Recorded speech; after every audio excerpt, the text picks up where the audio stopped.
नमस्कार दोस्तों, एक बहुत प्यारा गाली गीत प्रस्तुत कर रही हूँ। गीत पूरा सुनिएगा और कमेंट करके बताइएगा कि गीत कैसा लगा। अगर मेरा गीत अच्छा लगे तो लाइक कीजिएगा, शेयर कीजिएगा।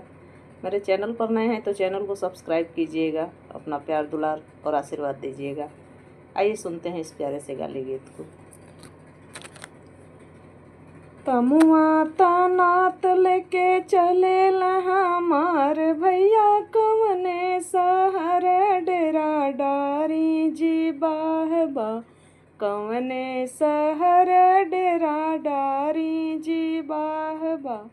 डेरावा त पड़ गया समाधि गाँव के खोरिया, गड़ी गईल झंडा निशानी जी बाहबा, गड़ी गई न झंडा निशानी जी बाहबा।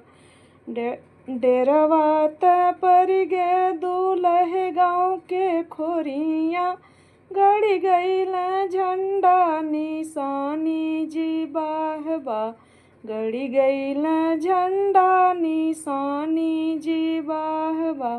अपने बहिनिया के बरी जैसा मधिराम, जनी जई ह तमुआ तमासे जी बाहबा, जनी जई ह तमुआ तमासे जी बाहबा।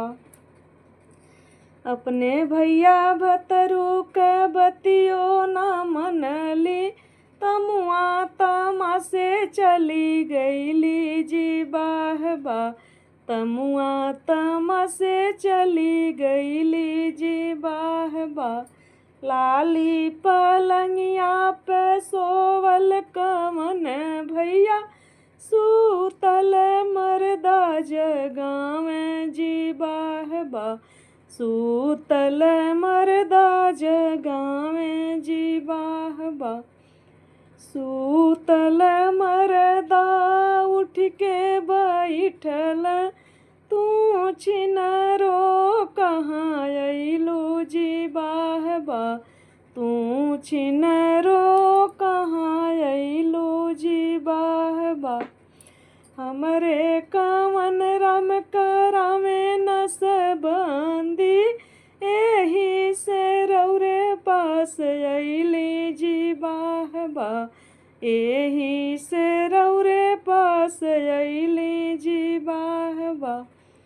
अइलू छिनरियो बड़ा निक कइलू, हम तोहर मनसा पूरैबे जी बाहबा, हम तुहर मनसा पूरैबे जी बाहबा, हम तोहर मनसा पूरैबे जी बाहबा।